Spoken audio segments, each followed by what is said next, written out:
یہ جو sweeping statement ہے نا کہ 70 سال کا ڈاکہ، میں اس سے اتفاق اس لیے نہیں کرتا کہ آپ نے 15 ماہ میں اگر اس سے پہلے انگریز نے ڈالا تھا، اس سے پہلے انگریز نے ڈالا تھا، ایسٹیمیٹ کر رہے ہیں ایون 1 لاکھ پاکستانی ہر روز بے روزگار، ہر مہینے بے روزگار ہو رہا ہے. مجھے خرم صاحب، حفیظ پاشا کا ایسٹیمیٹ ہے کہ 12 لاکھ لوگ بے روزگار ہو چکے ہیں، پہ بات کرتے ہیں. اور یہ حفیظ پاشا کا ایسٹیمیٹ، یہ میرا نہیں ہے. دوسرا انہوں نے ایسٹیمیٹ کیا ہے کہ 88 لاکھ لوگ اس یہ جو ایک سال میں 83% ان کے اپنے نمبر ہیں، انفلیشن، فوڈ انفلیشن ہوئی ہے، 88 لاکھ لوگ پاکستان کے خط غربت سے نیچے گر گئے ہیں صرف 83.2% فوڈ انفلیشن کی وجہ سے. تو حکومت کی، اور جہاں جو ہے ان کے آلریڈی ان کے جو انہینس جو ٹارگیٹ انہوں نے گرائے ہیں 2 دفعہ، اس کے باوجود آلریڈی 387 بلین کا شارٹ فال ہے، اور ابھی سے ہمیں نمبر دینا شروع کر دیا کہ 750 ارب کا شارٹ فال ہوگا جون میں جا کے. تو پھر جنازہ تو موجود ہے نا، چلے جنازہ سخت لفظ ہے، لیکن حکومت جو ہے وہ معاشی پالیسی کو کنٹرول کرنے میں نمبر 1، دوسرا کسی بھی طرح کی ڈیولپمنٹ ڈیلیور کرنے میں، اور خارجہ پالیسی میں مکمل ناکام ہے. آپ ان کو کہتے تھے کہ یہ روزانہ کہتے ہیں کہ امپائر کی انگلی اٹھنے والی ہے، حکومت کو جانے کی نوید دیتے، ہمیں پاؤں پہ کھڑا ہو کے کام نہیں کرنے دیتے، تو پھر آپ بھی تو ان کے ساتھ وہی کام کر رہے ہیں.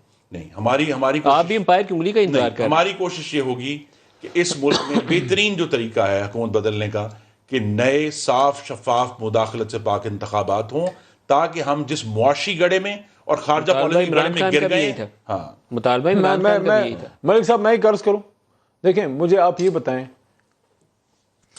آپ کی بھی تاریخ کوئی اتنی نئی نہیں ہے، مطلب آپ ماشاءاللہ آپ بھی کافی عرصے سے پاکستانی سیاست پہ نظر رکھ رہے ہیں.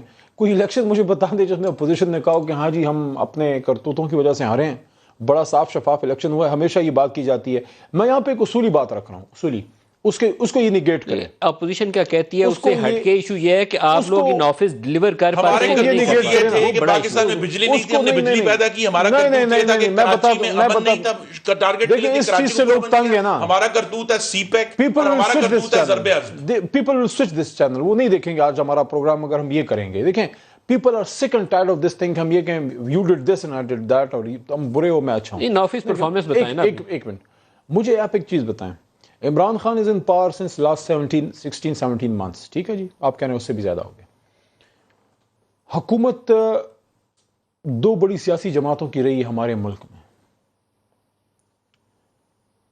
وزیر اعظم بننے سے پہلے میاں نواز شریف صاحب کا جو بھی کاروبار تھا، چینی کا تھا، سٹیل کا تھا، جو بھی تھا، پاور میں آنے کے بعد بڑا نا، کتنے چند بڑا. سیم گوز فار زرداری صاحب. صرف مجھے یہ بتائیں جب اوپر جب یہ کانسیپٹ ہوگا کہ پاور میں آنے کے بعد آپ یہ بناتے ہیں اور آپ اپنا جو ہے اپنا سارا بزنس امپائر کھڑی کرتے ہیں، اس کا ایفیکٹ ہوتا ہے نیچے، وہ پٹواری تک جاتا ہے، وہ ڈپٹی کمشنر تک جاتا ہے، وہ چھوٹا وزیر، بڑا وزیر، سارا ایم پی اے میں نے سارا یہی کرتا ہے. ایک چیز ابھی تک میں سمجھنے سے قاصر ہوں، کرنے کے لیے، اس چیز کو گرانے کے لیے، اس کارٹل کو توڑنے کے لیے آدمی عمران خان صاحب آئے ہیں. ہر جگہ آپ کو کارٹل کا، مافیا کا آپ لوگوں نے مافیاز کو توڑنے کی، ختم کرنے کی کوشش میں سوال پوچھ لوں کہ آپ خود مافیا کا حصہ تھے.